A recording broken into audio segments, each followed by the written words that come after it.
Right, well, bugger, this might actually end up being a part 3, mainly because I've just turned around and realised that the phone that I was recording on is dead.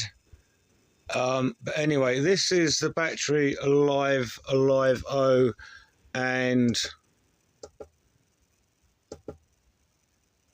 I've woken it up with my power supply because I'm still scared of inrush current and things like that. So I had that set to 52.5 volts, and I had 52.5 volts up there. But I'm not reading any battery voltage. I've been through the settings. That ain't going to focus on shit. I've been through the settings so far a couple.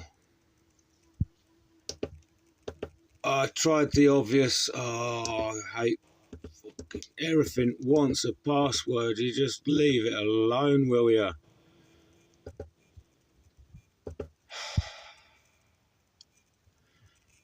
Battery parameter. Battery type. See, I've tried the pylon. No go. The default is the one that I just get alarms on with the 070 alarm. I've just tried the general, and that's a big fucking 0 as well. So I've got to go through all their 7, 8, 9 choices there, and choices of whatever's on the BMS. So I told you I would have made the wrong decision, and I should have gone for a not so the begins with an S. Come on, people. The BMS that begins with an S. It's not a SoFar. Set Plus. See, I told you, a 50-50 chance, and I should have gone for the Set Plus. So I'm going to try and change the protocol on that from Pylon Tech to a more generic one. But the other phone that isn't too heavy for the phone mount is on charge. I've got a trusty old Samsung Galaxy, and that's about it. I ain't got 2 pairs of hands, and it's going to be lots of guesswork and lots of swearing, so I'll be back if and when I get a result. Ugh. It's a shit fest, man. Deary me. Right. Oh, I'm a bit of a retard, and I don't understand quite exactly what's going on. But anyway, I was having a right mad fucking panic there to try and find a language that it would talk. And dipshit here did not have the charge and discharge MOSFETs turned on, because I must have been verifying the wrong bloody password or something. I don't know. I could have sworn I turned them on. But anyway, what I do not understand, and it pickles my fucking shit, is I've been all through these settings, and I got to the default lead acid, and that is when the penny dropped about the charge and discharge MOSFET switches, which I turned on, and I was expecting an alarm.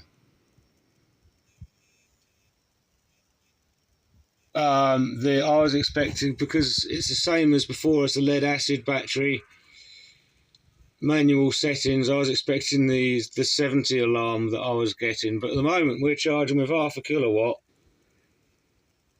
making a little bit of solar out of this string.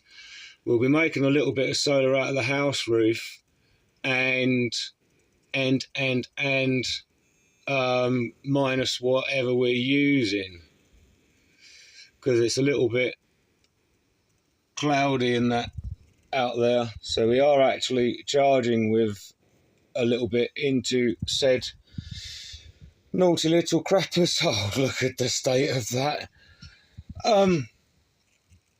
So if somebody could let me in the comments down below, ignoring that I had the charge and discharge MOSFETs turned off on the BMS. I am now in advanced settings. Oh, this pickles, which boils my piss, this does.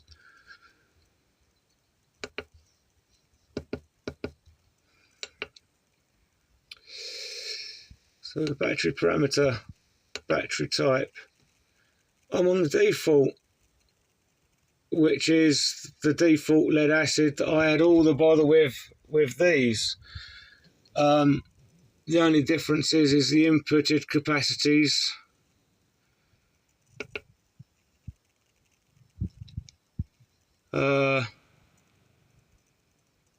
Battery capacity, what does it think it is?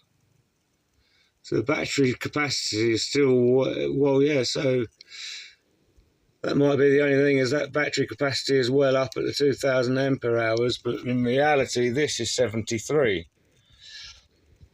So whether or not it's a thing, something to do with the internal resistance,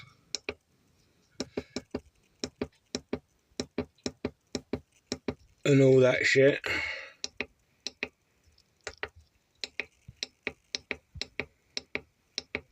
Let's see if it alarms out.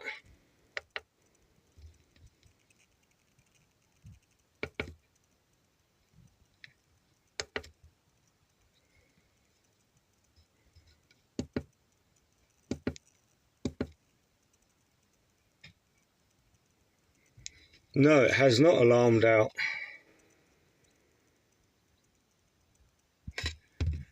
Right, so the battery capacity might not have anything to do with it. What do? Do I keep on poking and going for communications, or do I let sleeping dogs lie? Answers in the postcard below. Answers in a postcard below. Really, I should get it communicating properly with the JK BMS. But it's doing something and it's not alarming out. But it's in the default settings down below. So I'll go back through it and try all the pylon tech protocols and things like that again, because it helps if the dip switches are on, you dipshit. Amateur hour at the YouTube.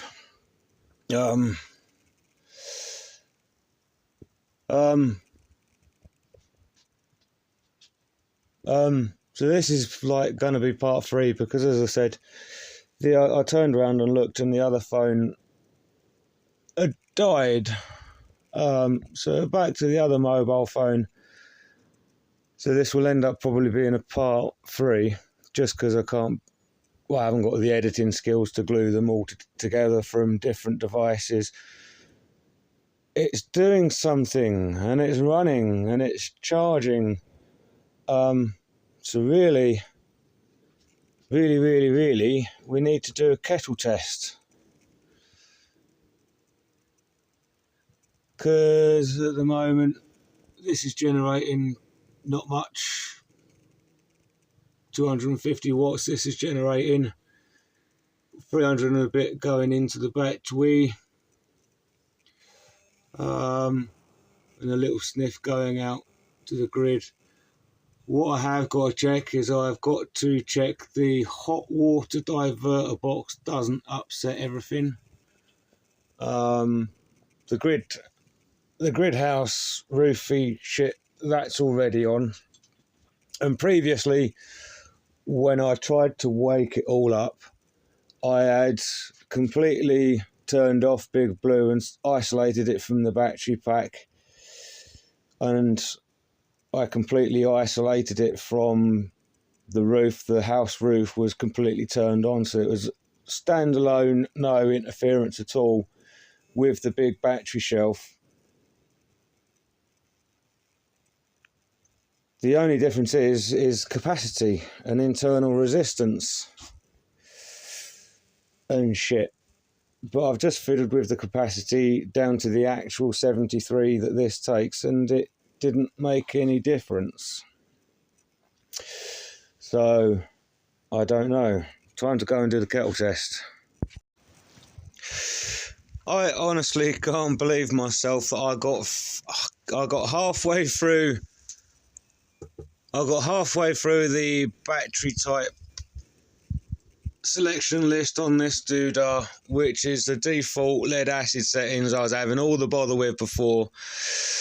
Then the penny dropped because that was showing 0 voltage and I was getting no alarms whatsoever, and the penny dropped that I didn't actually turn the charge and discharge off. I didn't turn on the charge and discharge. I had done previously, but then I'd faffed about with the modifying password trying to get rid of the alarm, and I forgot to double check and make sure that these were turned on. So the penny dropped with an almighty clang, and I've turned them on, and immediately we were showing battery and battery voltage. No alarms, nothing. It was charging, and we've just done a quick kettle test only by watching the house electricity meter, and the export light and the consumption light wasn't doing a disco. It wasn't. It was cut. So this was covering the kettle and the coffee maker, and we're back to charging 17 amps. So it'll be interesting to see what the default settings will do on the old JK BMS. Shadows are terrible, I do apologise. So I'll use and abuse these ones and pop them with the wrong settings, and we'll see what the default settings do, because apart from the temperatures, it's actually looks, the default settings look reasonable, pretty good, and these need to run in a high state of charge anyway to get the best out of them, or get anything out of them.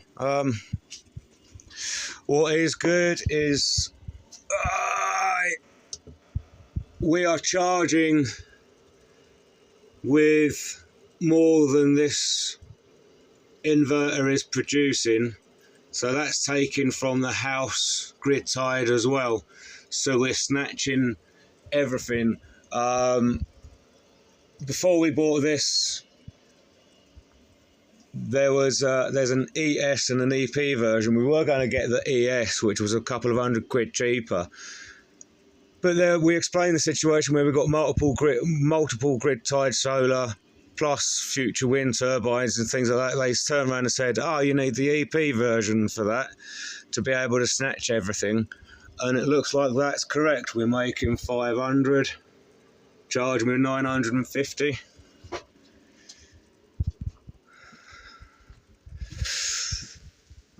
And that's about right for that sort of sky.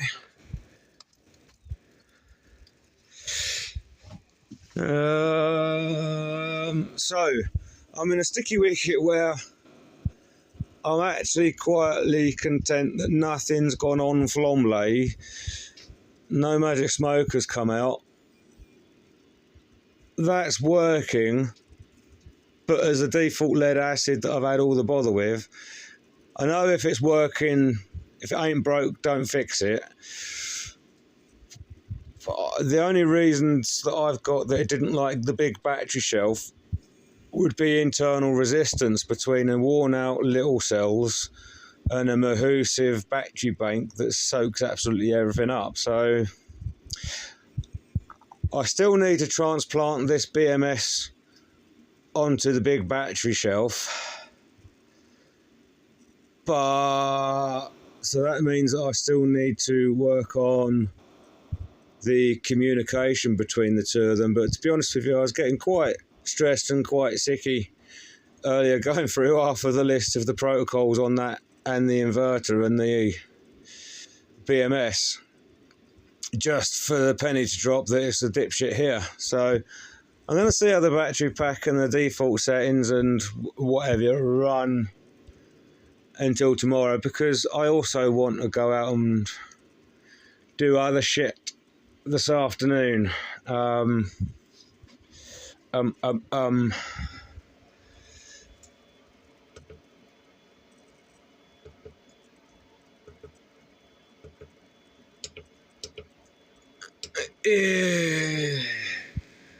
thanks, we're at 96% state of charge. I'm still poking in quite a bit, which will be good because we should be up quite high with individual cell voltages. I've got to get used to this layout. I don't know where's the individual cell voltage, 3.36, so the balancer's nowhere near being turned on yet. But we're only gently trickle charging with not much, so it's a pretty good day for it where it's not booming and out of control. Yeah. Thanks for putting up with my waffles. This is to be continued because it still ain't right, but it's working, and I don't know why it's working. And we'll leave it at that. Have yourselves a lovely weekend. Hopefully the weather improves and the sun shines, and get out in the garden. Have a wee break from this crap. Need to go on gardening leave.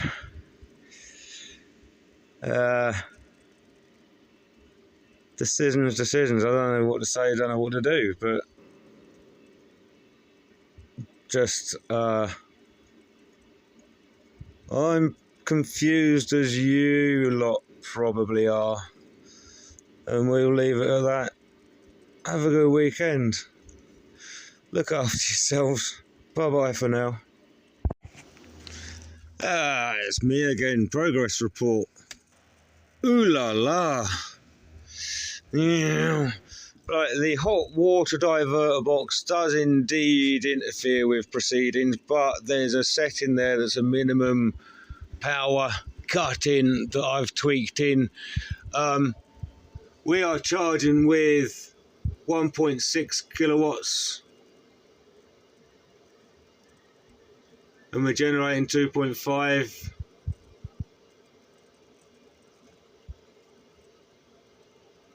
So that's looking tickety-boo.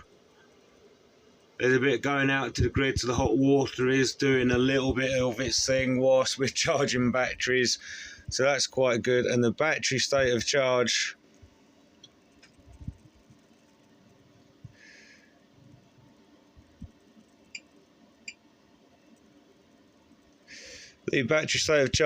pushing it right the way up there. Try and get so you can see it clearer without reflections. 55.7 volts, cell deviation 78 millivolts. So the balancer's cut in and doing its thing, working hard. These litho collars haven't been run for absolutely ages. Ages. They've not run, and they've just been sat there. So it'll be interesting to see what happens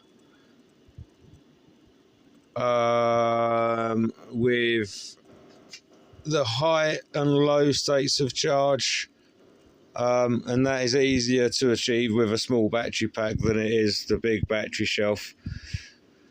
So I'm just monitoring, and I'll tidy up and put away. Monitor. It is now 2:05 in the afternoon. There we go, 2:05 in the afternoon. So cell deviation is getting up there. The balance is doing its thing, but the cell voltages are well up there.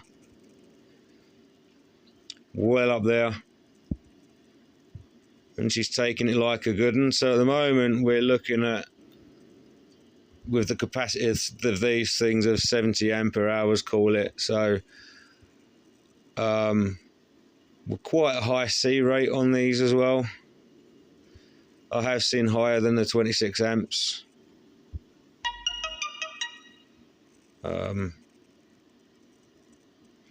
So I don't know what else to say apart from hooray, breathe a sigh of relief.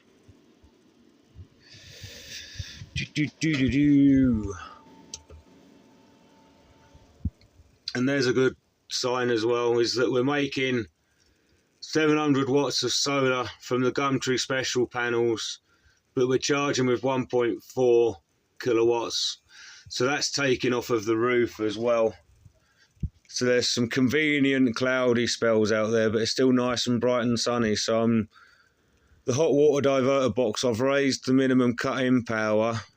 It was from down at like 50 watts, so I've raised it up to 1500 watts. So we'll just get that dialed in to strike a balance between getting hot water and battery charge. Whereas to start off with, it wasn't, the hot water wasn't doing anything, and then we had a sunny spell, the hot water kicked in, and we ended up into a feedback loop of where the batteries were actually doing the hot water.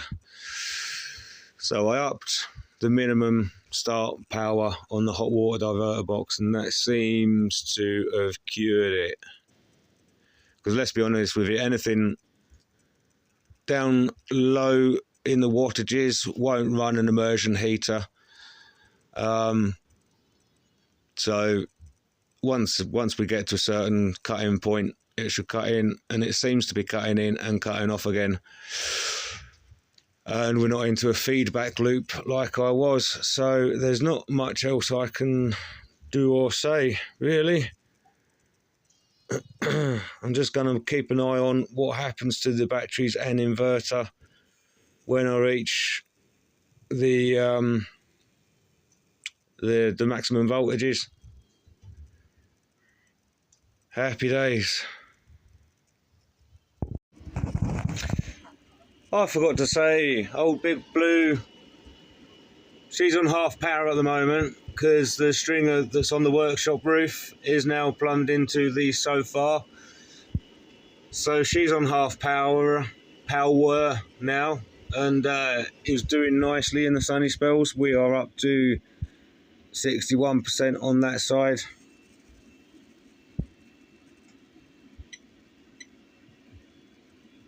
And 73 on that side, but the voltages are always matched, but the percentages and the remaining capacities, when I spend prolonged periods of time in the 30 to 50% range, they drift apart, and then when they get charged, they join up nice and closely together.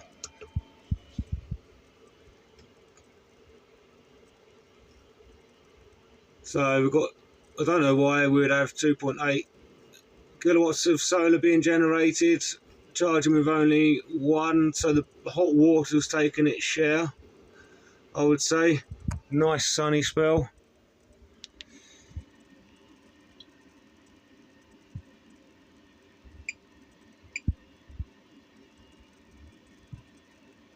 Cell deviation's getting up there now, 98 millivolts. Excuse the shadows. 98 millivolts. Nothing's gone into overcell protection yet, which is at 3.6. Just erring on the little bit of side of the caution. So, according to the old guessometer, we're nearly fully charged. 100% remaining capacity, 73%. That was good timing. 73 ampere hours, 100%. So that was good timing, but we're still going. So the old guessometer will probably calibrate and dial itself in.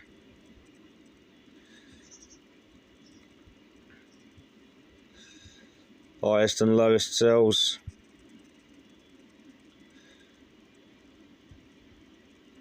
So they're getting a good charge the last hour or so. Really getting a good charge now.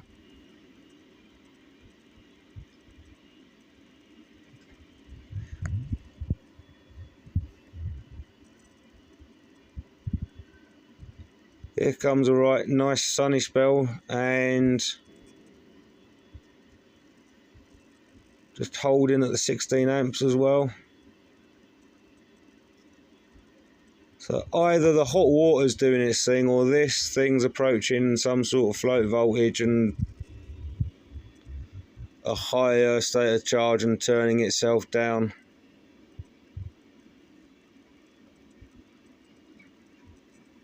I would think it's the hot water that's doing its thing, so that'll be a good thing if we share the high peak loads between the two, charging and hot water. So we're getting there. Be nice to get out of a bench testing phase, but for the next few days I'm just going to leave it alone and let it run and see what happens and get dialed in.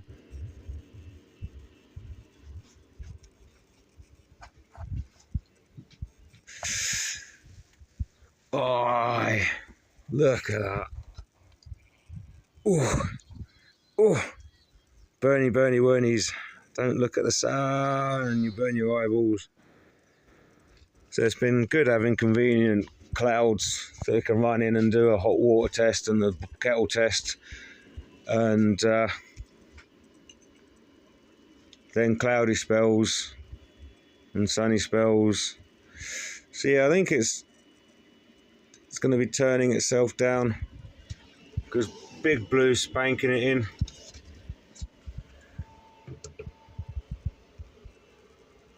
There's 2 kilowatts of solar, 2.2, 2.5. Nice sunny spell.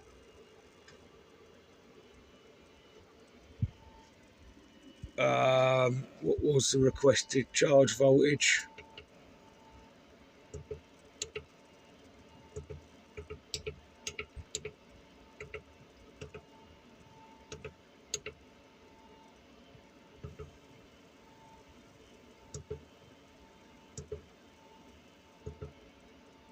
$55.9.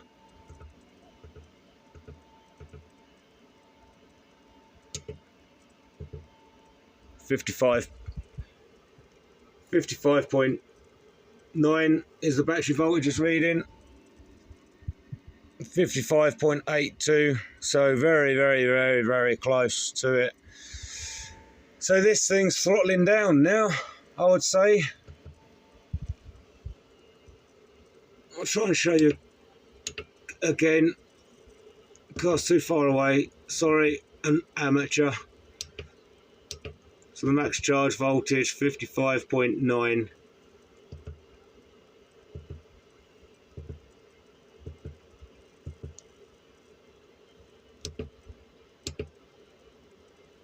And we're at 55.9.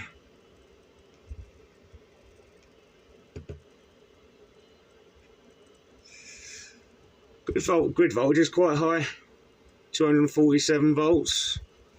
So that's shouting quite loudly. And there we are, 55.8. So I think we're slowing down and floating. So,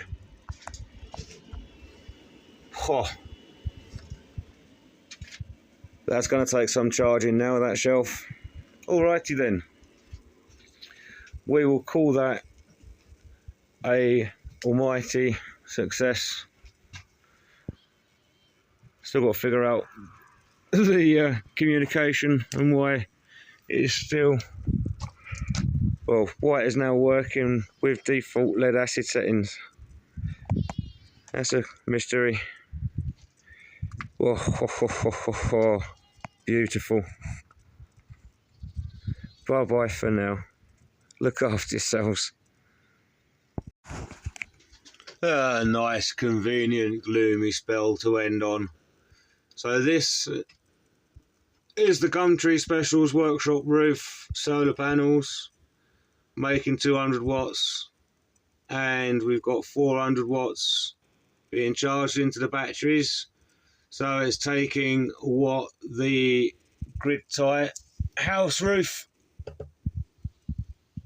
is making, which is exactly what we wanted upgrade one thing but save everything that's generated from other sources with the wind turbines to come. Awesome.